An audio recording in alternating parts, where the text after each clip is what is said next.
Pancasila dari siapa? Bukan kesepakatan ulama, itu buatan Soekarno yang kemudian dijual ke umat. Ini loh kesepakatan ulama.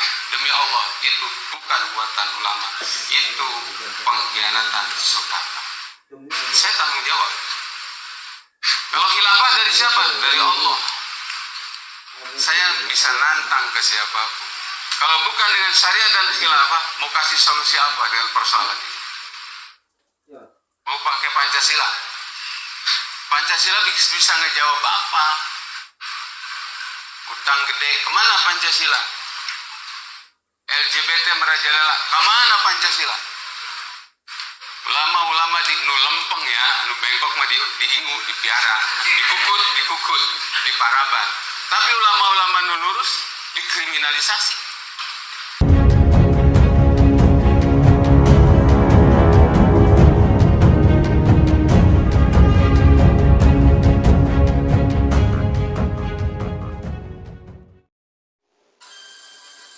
Oke, assalamualaikum warahmatullahi wabarakatuh. Berjumpa kembali dengan UCH Channel. Semoga sahabat UCH Channel hari ini diberikan kesehatan, sehat jasmani rohani, dibanyakkan rezekinya, dilimpahkan rezekinya, dan bermanfaat bagi Anda dan juga orang-orang yang Anda sayangi. Teman-teman UCH Channel yang berbahagia, di awal video tadi sudah saya tayangkan ya mengenai ceramah dari Ustadz yang bernama Ahmad Zain. Dari beberapa informasi yang saya dapatkan bahwa dia ini seorang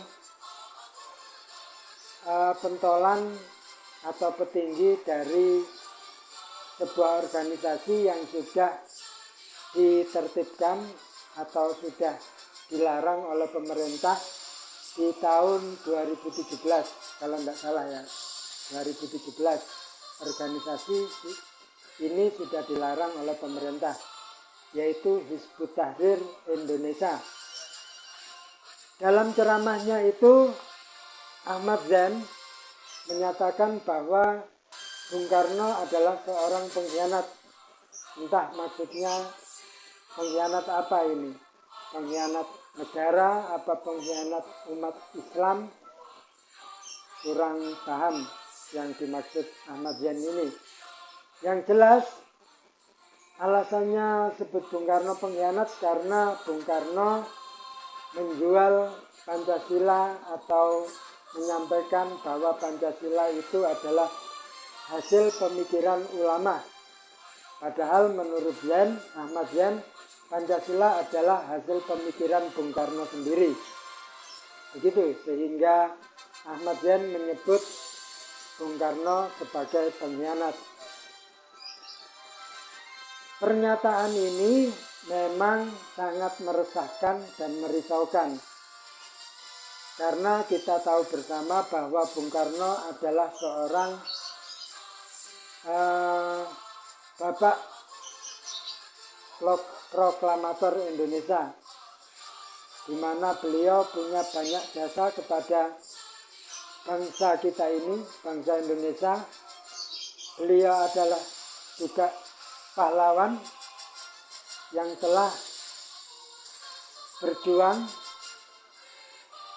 mati-matian bersama rekan-rekannya untuk membuat Indonesia menjadi merdeka. Tentunya kemerdekaan itu bukanlah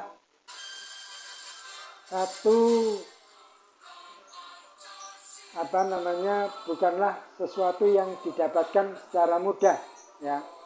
Selain daripada memang anugerah yang diberikan Allah Subhanahu wa Ta'ala kepada bangsa Indonesia, juga hasil dari ikhtiar pahlawan-pahlawan bangsa kita, diantaranya yaitu Bung Karno. Jika mengamati atau melihat dari video yang disampaikan Ahmad Zain itu, memang Pancasila awalnya adalah dari pemikiran Bung Karno, bagaimana Bung Karno ingin membuat satu dasar negara atau ideologi negara. Dia berpikir pada saat beliau diasingkan, pada saat beliau dihukum di pengasingan ya di Inde, Nusa Tenggara Timur, beliau sudah berpikir untuk membuat dasar negara atau ideologi bangsa. Bung Karno ingin menciptakan satu yang bisa memayungi semuanya, seperti itu. Dan ketika beliau selesai di pengasingan, selesai masa hukumannya, beliau kembali ke Jakarta. Kemudian hasil pemikirannya itu disampaikan ke beberapa rekan seperjuangannya. Pada saat itu di rumah Muhammad Yamin, beliau dan 4 rekannya, diantaranya yaitu Kiai Haji Kahar Muzakir dari Muhammadiyah, Kiai Haji Wahid Hasim, dan Kiai Haji Maskur dari Nahdlatul Ulama, dan juga sang tuan rumah yaitu Muhammad Yamin berdiskusi dan merumuskan Pancasila. Di rumah itulah Pancasila lahir, dan kemudian di beberapa hari berikutnya dibacakan hasil yang sudah dirumuskan di rumah Muhammad Yamin tersebut, dan menjadilah sebuah dasar negara, ideologi negara, yaitu ideologi Pancasila.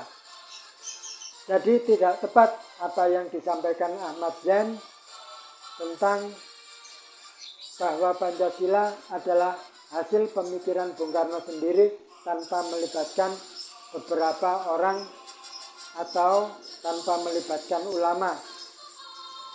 Di sana ada Kiai Haji Wahid Hasim, anak dari Hadratus Syekh Kiai Haji Hasyim Asy'ari, yang tentunya pada saat itu semua orang tahu bahwa Kiai Haji Hasyim Asy'ari adalah ulama besar pada zaman itu.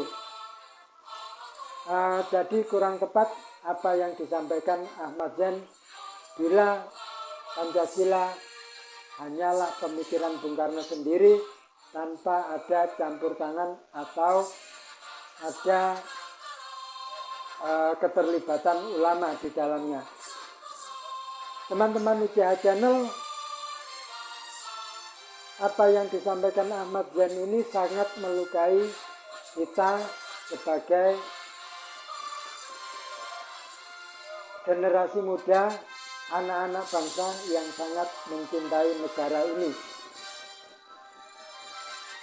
Inilah mungkin salah satu agenda dari orang-orang Hizbut Tahrir, yang diantaranya yaitu Ahmad Zain. Dia berusaha memburamkan sejarah, berusaha menghitamkan sejarah agar generasi muda, anak-anak bangsa ini membenci tokoh-tokohnya, membenci para pahlawannya, sehingga bisa dimasuki doktrin-doktrin paham atau ideologi yang diusung oleh Ahmad Zain dan kawan-kawan, yaitu ideologi khilafah. Ketika anak-anak muda, generasi muda sudah membenci tokoh-tokohnya, membenci para pahlawannya, ini akan mudah didoktrin dan akan berubah menjadi memusuhi negara dan bangsa ini. Di beberapa kesempatan memang yang sering kita lihat Ahmad Zain dan kawan-kawan, khususnya mantan petinggi-petinggi Hizbut Tahrir ini, memang sangat sering meneriakkan khilafah. Ideologi yang diusung yang berbeda dengan ideologi kita Pancasila dan bertentangan dengan ideologi Pancasila. Khilafah menurut orang-orang seperti Ahmad Zain dan Hizbut Tahrir adalah sebuah ajaran Islam. Dari dulu saya dan juga banyak teman-teman yang lain tidak tahu dan tidak mengerti. Baru ini aja sejak ada Hizbut Tahrir, sejak ada Ahmad Zain dan kawan-kawannya ini, khilafah menjadi sebuah ajaran Islam. Jika mereka ditanya, apa khilafah itu? Mereka jawabnya pasti khilafah adalah sistem pemerintahan yang menjalankan syariat Islam secara kafah. Tetapi khilafah mereka yang dimaksud adalah khilafah daripada khilafah Turki Utsmani, dinasti Umayyah dan Abbasiyah. Inilah yang dimaksud khilafahnya Hizbut Tahrir. Kalau khilafahnya Nabi dan 4 sahabatnya sampai Ali bin Abi Thalib, semua umat Islam sepakat bahwa khilafah itu memang khilafah yang menjalankan syariat Islam secara kafah. Tetapi ketika kita melihat khilafah pada masa Bani Umayyah, Bani Abbasiyah, dan khilafah Turki Utsmani, mungkin semua orang tahu dan juga saya sendiri tahu bahwa khilafah itu bukanlah khilafah yang dimaksud Nabi dan bukanlah khilafah yang bisa menerapkan syariat Islam secara kafah. Jadi ketika Ahmad Zain dan golongannya ini meneriakan membentuk khilafah, kita sebagai umat Islam sendiri tidak akan yakin bahwa khilafah yang dibentuk oleh Hizbut Tahrir betul-betul khilafah ala min haji nubuwah, khilafah kenabian seperti khilafahnya Nabi.